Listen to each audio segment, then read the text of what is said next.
Bom, então Oi, bom dia. tudo bom? Hoje a nossa aula é sobre estado de mal convulsivo e não convulsivo. E a Luísa, então, que vai apresentar. Então, vamos lá.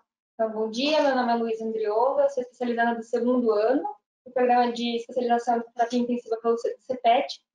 E a gente vai falar um pouquinho hoje sobre estado de mal convulsivo e não convulsivo. Então, a gente vai dividir a aula em definição, epidemiologia, classificação, as causas, como a gente vai investigar e como a gente vai tratar o paciente em estado de mal. Então, o que a gente define como epilepsia? Então, a epilepsia, ela é a crise convulsiva, né? Ela é caracterizada, então, por uma descarga transitória que acontece no sistema nervoso central em excesso, né? Uma descarga excessiva. E o paciente que tem epilepsia, ele já tem uma doença crônica que acaba gerando as crises convulsivas. Não necessariamente um paciente que tenha crise convulsiva tem epilepsia, mas paciente que tem epilepsia, ele tem as crises convulsivas. Pela Liga Internacional contra a Epilepsia, a gente tem a definição de estado de mal. Antigamente, a gente considerava o paciente em estado de mal quando ele tinha crises com mais de 30 minutos. Hoje em dia, a gente não considera mais isso, até porque a gente não vai esperar o paciente ter uma crise de 30 minutos para daí a gente acabar começando a fazer tratamento e tratar a crise, né?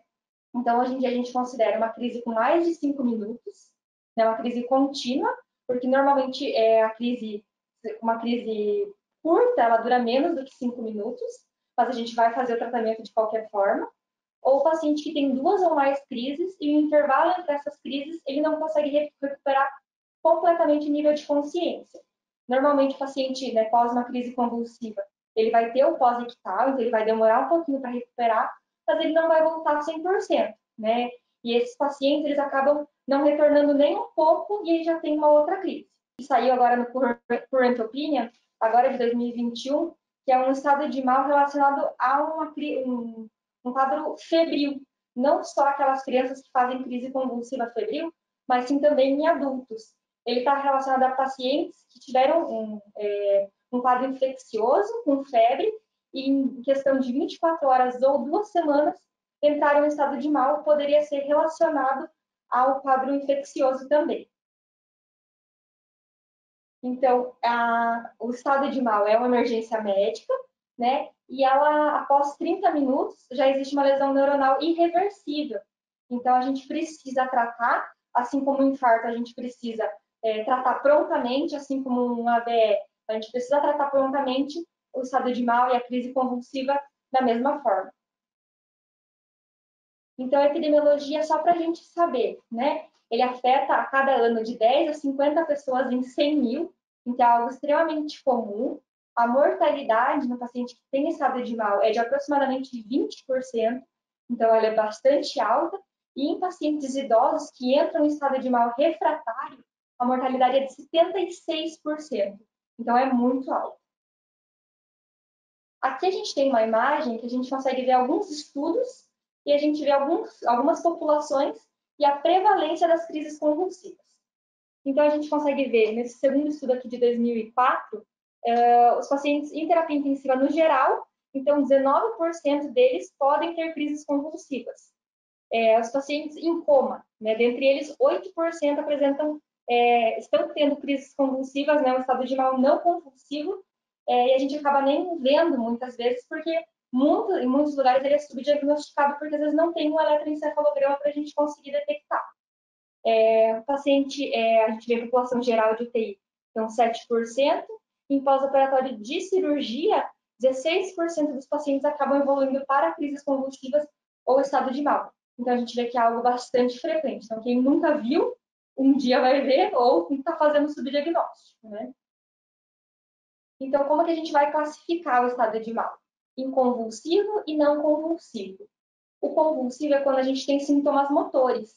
Então, o paciente que tem uma crise tônico-clônico generalizada, uma crise tônica, às vezes ele pode fazer uma crise até atônica, né? E normalmente é mais fácil da gente identificar. E o estado de mal não convulsivo, elas são crises eletrográficas. Então, a gente só consegue diagnosticar pelo eletroencefalograma. Então, às vezes, só olhando o paciente, a gente às vezes não consegue ter certeza que ele está em estado de mal não convulsivo. Muitas vezes aquele paciente que está na UTI está em coma de causa, sem nenhuma causa aparente, provavelmente ele está em estado de mal, né? E normalmente ele não tem nenhuma manifestação clínica evidente. Pode ter algumas apresentações que a gente consegue ver nesse videozinho. O paciente tem alguns movimentos involuntários com a língua, isso é bem característico. Ou às vezes os pacientes fazem alguns movimentos involuntários com a mão, com o pé, mas são bem imperceptíveis, assim. Você tem que estar bem presente ali na hora, no momento, para conseguir perceber que poderia ser algo relacionado a um paciente que está em status. Aqui a gente vê algumas características que a gente conseguiria ver um paciente que está em status de mal não convulsivo. Mas a gente pode ver que há sintomas bem amplos, né? Então, paciente em coma pode ser várias outras causas, com confusão mental, com letargia, um paciente com afasia, né? Então, tem várias outras coisas que poderiam ser. Então, a gente só olhando o paciente, a gente não consegue, infelizmente, fechar o diagnóstico de um status não convulsivo. E as causas existem várias, né? Então, paciente que faz uma encefalopatia hipóxico-isquêmica, né? Uma injúria hipóxico-isquêmica. Então, paciente que teve uma parada cardíaca prolongada, teve lesão neuronal, pode acabar entrando em estado de mal. Algumas doenças autoimunes podem causar. Alguns tipos de neoplasias, tanto uma metástase do sistema nervoso central, quanto uma neoplasia primária. Infecção do sistema nervoso central, então abscesso, empiema, meningite, encefalite, abuso de drogas e álcool. Os pacientes que já usam drogas antiepilépticas e não têm um controle da dosagem sérica, às vezes eles estão com subdose, né? Então acabam entrando muitas vezes em status. E claro, o paciente que usa medicação, você dosa e a medicação está no alvo, então você tem que procurar outras causas, que provavelmente não é por causa disso, né? Distúrbios metabólicos, então uma acidose pode causar, distúrbios hidroeletrolíticos, hipo ou hiperglicemia. Paciente que sofreu algum AVE, tanto hemorrágico quanto isquêmico, a gente tem que sempre investigar, né? E um trauma. E aí, para a gente aqui, a gente tem que sempre lembrar que algumas medicações podem diminuir o limiar convulsivo. E às vezes a gente acaba deixando passar, esquecendo, e quando a gente vê o paciente entra em status e algo iatrogênico, né? Então, às vezes vem um senhorzinho de idade que acaba fazendo uma infecção de trato urinário e na urocultura, por exemplo, ele é sensível a cipro, e aí coloca lá uma quinolona. A quinolona diminui o limiar convulsivo e o paciente pode entrar em status de mal por causa disso, né? Assim como os opioides, a meperidina e o tramadol também podem fazer isso, como várias outras medicações, né? Algumas drogas, alguns anticancerígenos, antineoplásicos, alguns imunossupressores, mas principalmente a gente tem que lembrar, né, dos carbapenêmicos, principalmente o imipenem, né, dos antibióticos, e das quinolonas, principalmente a ciprofloxacina. E como que a gente vai investigar, então? Pelo exame clínico, a gente vai avaliar sempre os sinais vitais, a glicemia capilar.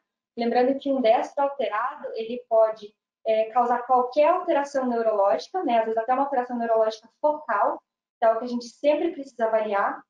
E até alguns guidelines falam, se a gente não conseguisse, por exemplo, ver o destro do paciente, né? Algo que é muito difícil numa unidade de terapia intensiva, mas você teria autoridade de fazer tiamina e fazer glicose desse paciente. O exame neurológico, então a gente vai avaliar nível de consciência, se ele tem rigidez de nuca, para a gente pensar por que esse paciente entrou em status, né, ou por que ele está convulsionando. Se ele tem uma rigidez de nuca, será que ele tem, né, uma meningite? Será que ele tem uma HSA? Alguma outra coisa que a gente possa correlacionar? E algum sinal focal para a gente pensar. Será que ele, né, tem um tumor ou ele teve um AVE que justifique ele ter entrado em status epiléticos? História de abuso de álcool e drogas, né? E a gente sempre vai fazer um eletroencefalograma, que é o exame diagnóstico. Aqui a gente tem duas imagens de dois eletroencéfalos. O primeiro é um paciente pós-parada cardíaca, e o paciente tem aquele surto-supressão, né? Que é algo bem grave. O paciente, na descrição de um dos artigos, ele descreve que o paciente está tendo mioclonias, então que já demonstra um pior prognóstico. E o de baixo, o paciente também está em estado de mal, mas são crises, são aquelas várias ondinhas ainda que ele ainda está tendo ainda está em crise. Os laboratoriais, então a gente vai pedir hemograma, eletrólitos, porque podem alterar, né, a gasometria. CPK, porque durante as crises convulsivas pelos abalos musculares, o paciente pode fazer rabdomiólise. E um eletrocardiograma, né?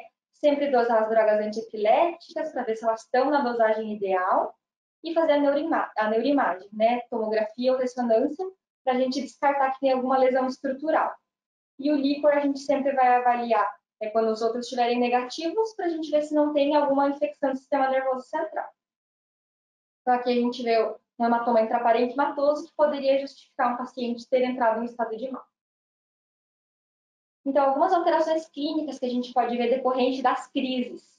Né? O paciente pode fazer uma hipercalemia. Então, o paciente tem tanta contração muscular, ele tem, né, as células acabam estourando, né, e acabam liberando potássio para fora da célula. Então, a gente vê uma hipercalemia, pode fazer rabdomiólise, o paciente pode fazer um edema agudo neurogênico, que não é algo tão comum, e a gente não vai pensar na primeira causa, a gente sempre descarta outras coisas, né? E o líquor ele já pode vir alterado só pelas crises, né? Ele pode vir com uma pleurocitose de até 80 células por milímetro cúbico e um aumento de proteínas. Isso ainda está considerado normal. Pode ser que o paciente tenha uma meningite que está evoluindo, pode, mas só essa alteração de líquor a gente não vai considerar como infeccioso, porque pode ser decorrente só das crises convulsivas. Então, como a gente vai fazer o tratamento desses pacientes? Né? Vai fazer o suporte básico de vida, sempre fornecer oxigênio a 100%. Se precisar, vai intubar, né? O alvo de PO2 é de maior que 80, então a gente vai hiperoxigenar esse paciente, tá? Até porque o paciente em crise convulsiva está aumentando o metabolismo cerebral, está consumindo mais oxigênio, então a gente precisa oferecer, por mais que a saturação esteja adequada, não tem problema a gente, nesse caso, ofertar mais oxigênio. Acessos venosos, né? A glicemia capilar a gente sempre vai fazer. Se a gente não conseguir fazer, então a gente tem todo o respaldo de fazer 100 miligramas de tiamina, seguida de 25 gramas de glicose, né? Reverter agressivamente a hipotensão, em alguns lugares fala até manter um alvo de PAM acima de 90 milímetros de mercúrio, então é alto, para a gente tentar manter a pressão de perfusão cerebral, né? Prevenção de lesão renal aguda, se uma mioglobina maior do que 5.000, né, o paciente pode fazer rabdomiólise por causa disso, e controle agressivo da hipotermia. Isso aqui a gente acaba, basicamente, seria aquele ghost care, que a gente acaba usando aquele mnemônio, do paciente neurocrítico. A gente vai fazer controle de glicemia, avaliar o controle de hemoglobina, oxigênio, PCO2, evitar a temperatura mais alta, então a gente vai fazer um controle bem rigoroso para esses pacientes. E aqui, pelo último, tem esse artigo que foi publicado, é uma revisão, né, um update de manejo de status epiléticos, que foi publicado em 2021 na Current Opinion, e ele mostra um fluxograma de tratamento do estado de mal.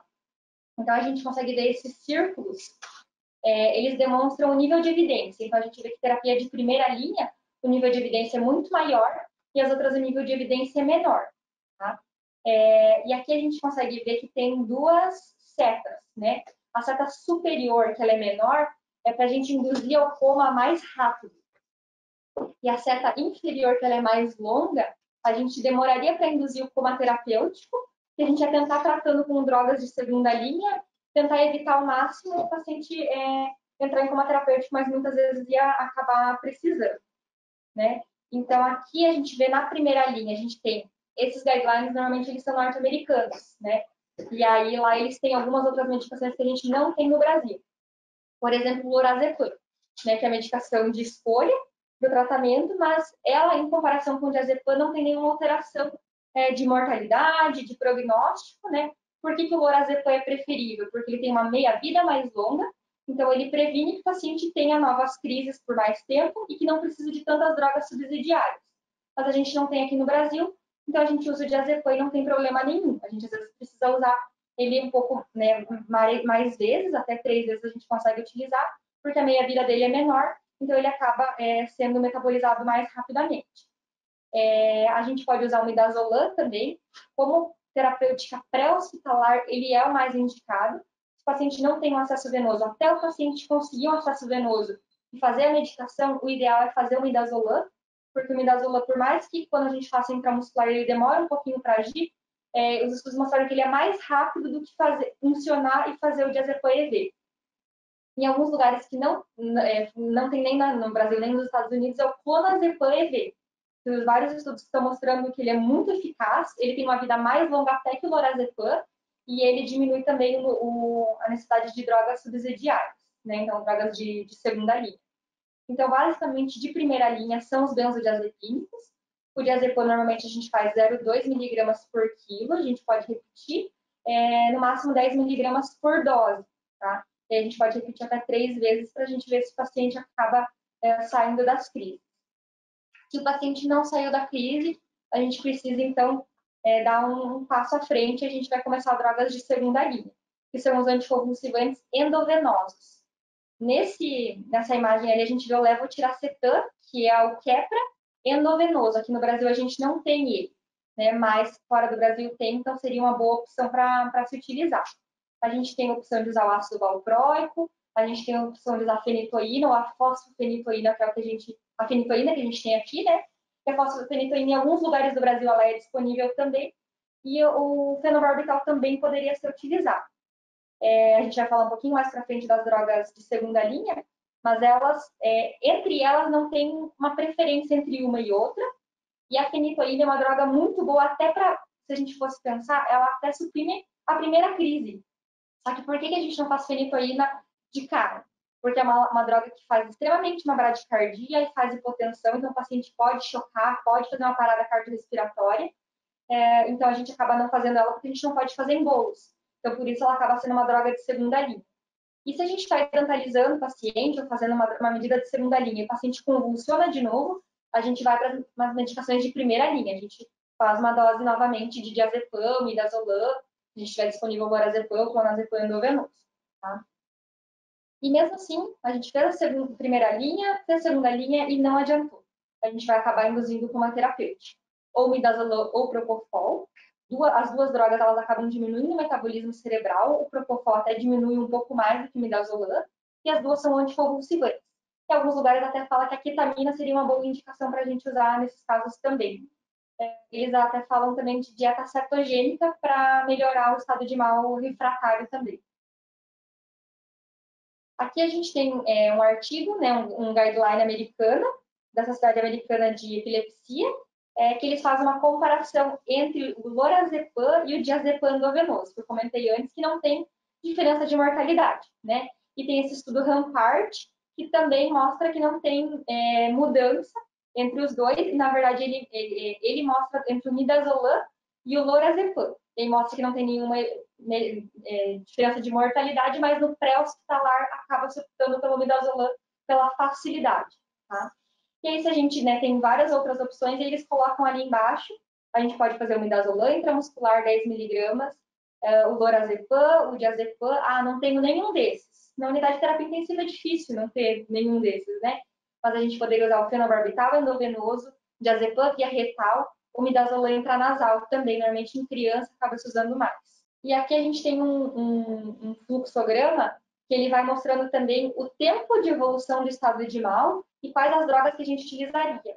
Todos os guidelines, eles são em inglês, então a gente pode ver que a maioria deles não tem o diazepam, né? Mas a gente acaba substituindo pelo lorazepam e não tem o lorazepam pelo diazepam e tá tudo bem. Então, no início, a gente sempre vai avaliar a via aérea, a respiração, a circulação, coletar exames laboratoriais e frisar novamente e avaliar o destro, né? Todas as vezes eles acabam repetindo isso, que é bem importante. Vai fazer, né, a droga de primeira linha, então o benzodiazepínico. Normalmente a gente acaba fazendo o diazepam, não resolveu. A gente vai para as drogas de segunda linha, fenitoína, fosfofenitoína. Tem um estudo mostrando que é o E7, que ele compara a fosfofenitoína e o ácido valproico. E em termos de controle do estado de mal, eles são semelhantes, né? E aí a gente acaba normalmente utilizando a fenitoína, que é o que a gente tem disponível, e aí, se não, a gente acaba seguindo para o coma terapêutico. A gente falou de fazer fenitoína, mas como que a gente vai fazer? Né? Como que a gente vai hidrantalizar, né? Então, a gente sempre precisa ser um acesso venoso, nunca pode ser intramuscular. A dose a gente vai usar 20 miligramas por quilo. E a gente sempre vai fazer uma infusão de menos de 50 miligramas por minuto. Ou seja, vai dar mais ou menos 1 ml por minuto. A gente faz EV lento, ou em bomba de seringa, né? Ou eu normalmente, às vezes que eu fiz, eu gosto de ficar do lado do paciente fazendo aos pouquinhos, porque sempre monitorizando o eletro e a PA. Sempre ideal pegar uma PAM invasiva, a gente consegue ter uma monitorização mais fidedigna em tempo real, para a gente ver se o paciente não está fazendo hipotensão. Porque se fizer uma dose um pouco mais rápida, ele vai fazer uma hipotensão severa. O ideal é fazer ele puro, mas a gente pode diluir em soro fisiológico, se for diluir em físio, em glico, jamais. Com a veia calibrosa, o ideal seria um acesso central e evitar sempre as extremidades. A gente vê aqui, então ele puro não cristaliza, não tem problema nenhum, e em soro glicosado ele acaba cristalizando. E aqui a gente vê a síndrome que acaba fazendo se a gente usar muita extremidade, e por isso a gente precisa de veias bastante calibrosas.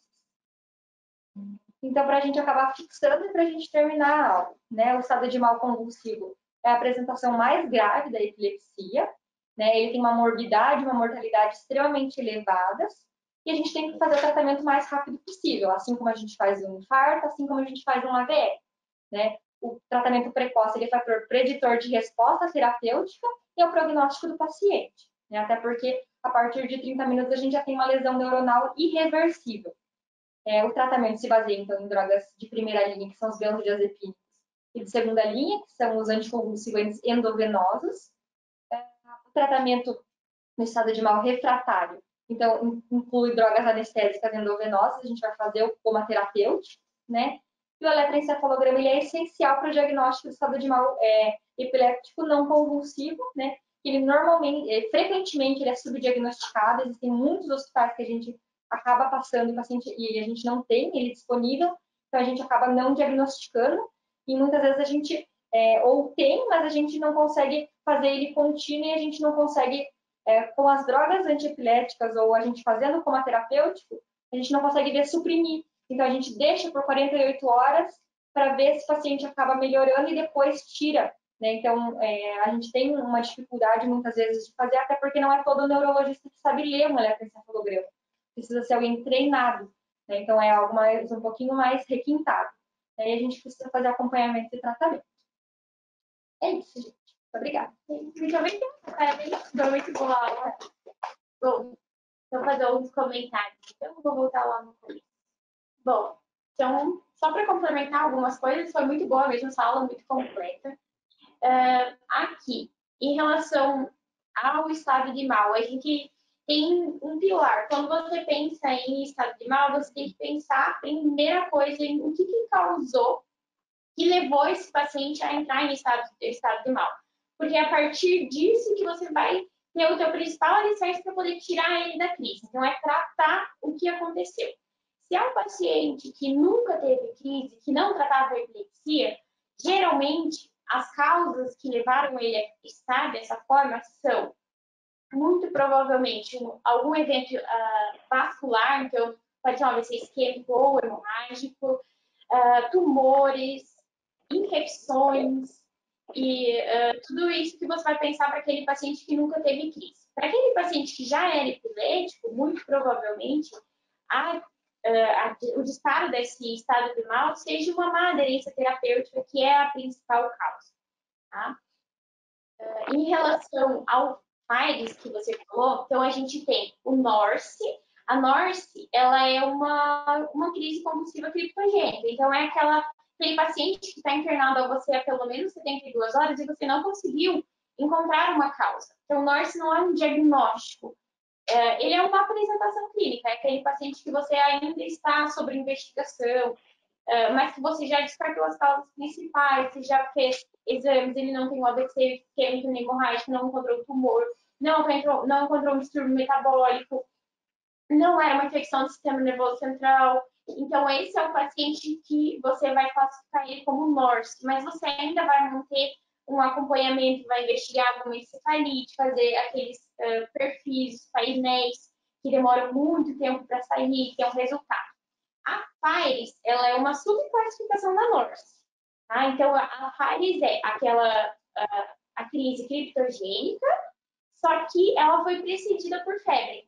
Não necessariamente criança, que a gente sempre ouviu falar que quem tem crise febril é a criança, mas nesse caso da Fires, o paciente teve febre e essa febre ela pode ter feito há 2 semanas atrás ou 24 horas antes do início do status epilético.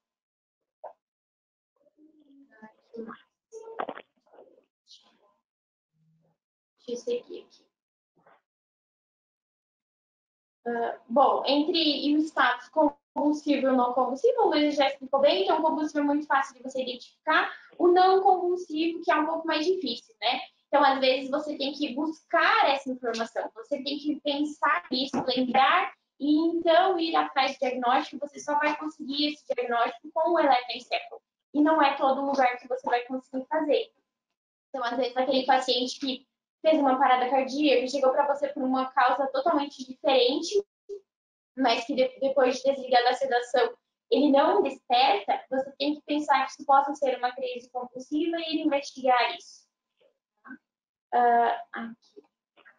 O vídeo, então, muito bom, a Laura, né, super acostumada a ver esses pacientes, então, você tem que treinar a sua equipe para poder perceber esses sinais, né? Então, aqui no INF, todo mundo, quando percebe algum movimento rítmico, mesmo que seja muito discreto, todo mundo já tem o olho treinado para saber e alertar o médico de que, olha, esse paciente pode estar fazendo crise. Em relação às causas, a gente já falou. Investigação, então, você vai investigar a causa e tratar a causa, esse é o seu principal. Você vai fazer estabilização clínica desse paciente, que é o segundo pilar, então vai intubar se ele precisa ser intubado, otimizar a hemodinâmica. Ele é um paciente neurocrítico para você naquele momento, então tudo que a gente sempre faz com o neurocrítico, utilizar todos os sinais vitais, a glicemia, que é algo que também já foi bastante comentado, tudo isso faz parte ainda dessa avaliação inicial, e as drogas antiepiléticas, que aí seriam o nosso principal alicerce para poder tirar esse paciente da crise.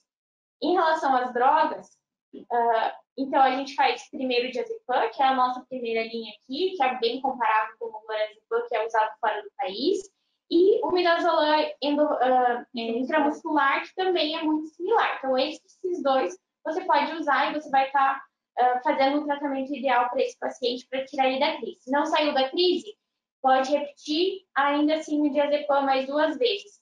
Depois, mesmo você tendo colocado esse paciente e tirado ele da crise, muitas vezes a gente vai para a segunda linha, mesmo você já tendo tirado ele da crise. Então, você iria para a segunda linha, se esse paciente tem uma predisposição para continuar fazendo crise, fez algum evento neurológico, então você vai para a segunda linha de tratamento, que é para poder prevenir que ele tenha novas crises. Então, você vai idantalizar ele, a gente faz então a idantalização com fenitoína. A fosfenitoína, que é usada em outros lugares, ela é a pré-fenitoína. Então, quando você faz fosfenitoína, ela tem que ser metabolizada e ela vira fenitoína. O que ela teria de melhor é que você não precisa fazer tão lento. Então, é uma medicação que você consegue fazer mais rápido. Mas em questão de ação, ela, por ter o tempo de metabolização para poder agir, ela acaba sendo muito similar a você fazer fenitoína. Drogas de segunda linha que a gente não usa aqui, que é o Keppra, o levetiracetam e o ácido valproico endovenoso, a gente não tem. A gente acaba jogando um pouco e talvez fazendo ali na sonda, comprimido, a gente não tem uma evidência ainda tão robusta para isso, mas às vezes a gente acaba fazendo, mas a gente não deixa de normalizar esse paciente. Então, a gente sempre vai fazer a medicação endovenosa e aí vai associar com esses medicamentos aí via sonda. E aí, se você teve que seguir com o tratamento ainda, não conseguiu tirar esse paciente da crise, você vai para as medicações em bomba, que aí você vai ter que, com certeza, intubar esse paciente, porque você vai ter que sedá-lo. Então, o midazolam, ele é preferível ao propofol, então é a nossa primeira linha de tratamento. Se você não conseguiu tirar o paciente da crise com o midazolam, daí você vai pensar em associar o propofol. E aí depois, ainda mais para frente, teria o tiopental, que já é algo também bem mais difícil da gente usar. Geralmente a gente já estava conseguindo tirar o paciente antes da crise, até porque a gente já pensou na causa, já iniciou o tratamento da causa também. E lembrar que o fenobarbital não é muito usado, mas ele pode ser utilizado também, tá? Numa dose bem similar da fenitoína, 10 a 20 miligramas por quilo, que você pode fazer. O que mais? Aqui, a hidrolização aqui, bem certinho, sempre cuidar, né? Faz bastante.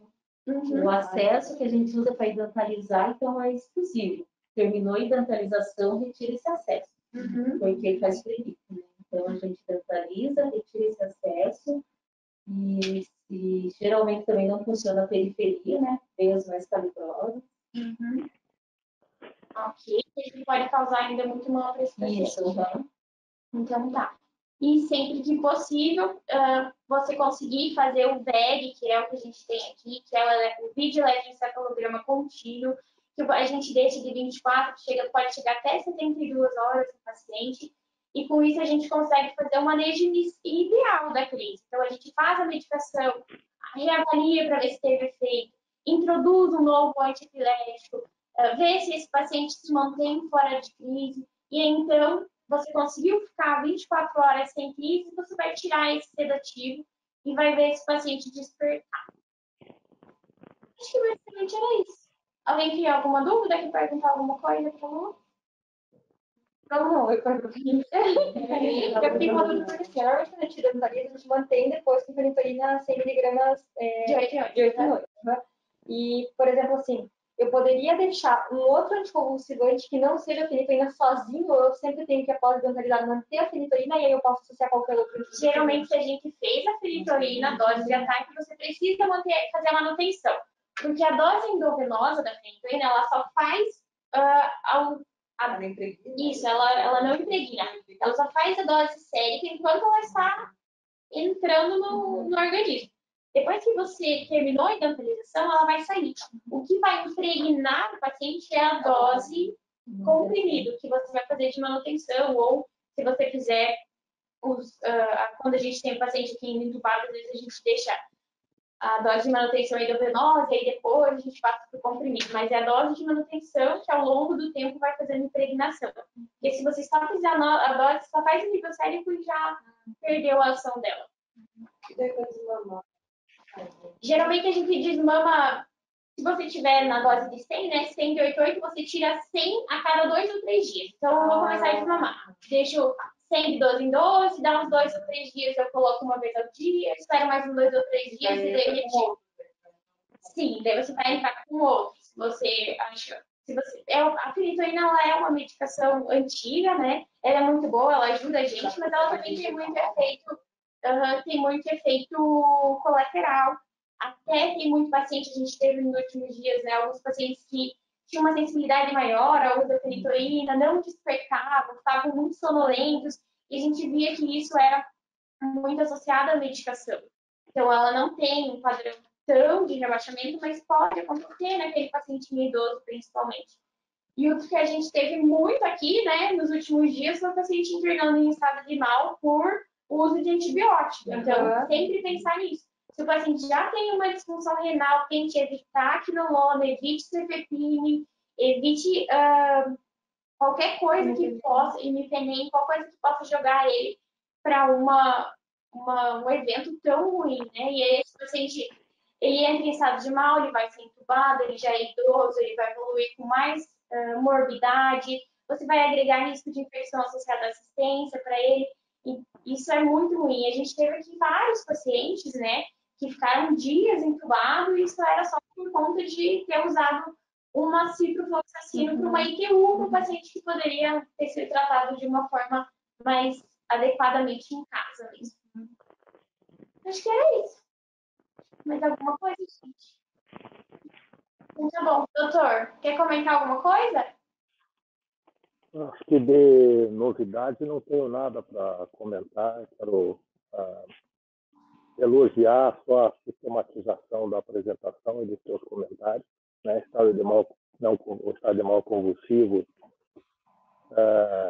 tem essa sequência de tratamento, de abordagem, já faz desde a época que eu me formei, praticamente, no começo da década de 80, um protocolo de um neurologista chamado Delgado Esqueta,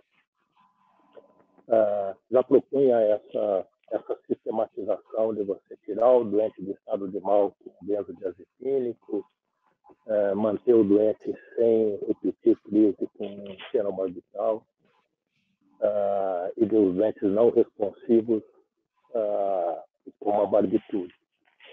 O que mudou fundamentalmente é que a gente não deve fazer mais como a barbitúrica como primeira opção com aqueles doentes que são refratários. Hoje a infusão contínua, seja de midazolam ou de propofol, é muito melhor, mais eficiente e com menos complicações do que como induzido por barbitúrico, que a gente fez muito durante muito tempo. Acho que vocês enfatizaram muito a necessidade de você ir atrás da causa que levou à crise convulsiva, né, para não deixar ou não passar despercebido uma alteração, uma infecção ou uma lesão nova no sistema nervoso central ou uma droga que a gente esteja fazendo dentro da unidade de terapia intensiva que seja neurotóxica, alguma alteração hidroeletrolítica, que não tem sentido tirar da crise e não tratar eventualmente o fator que descompensou. Quero pedir novamente para a Luísa fazer a mesma coisa que a Glória fez, né, para poder colocar isso numa rotina, a Carol dá uma revisada, as rotinas de hemorragia intracraniana nós estamos colocando dentro de um formato diferente, logo eu mostro para vocês, vai ficar bastante legal também ter um de abordagem aguda do estado de mal. Acho que tem um outro lado um pouquinho mais complicado, né, Carol? Que acho que vai ser lá para as reuniões mais para frente, com estado de mal não convulsivo, com alteração do nível de consciência, eletroencefalografia intermitente ou contínua. Acho que isso vai ficar para a segunda fase das nossas revisões. Mas que isso fique na prateleira que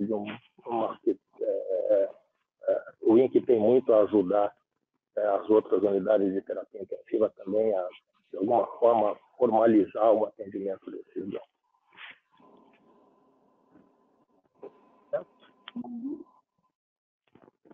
Então tá bom, muito obrigada. Até mais. Obrigado, Luísa. Obrigado, Carol. Obrigada, doutora. Até. Tchau.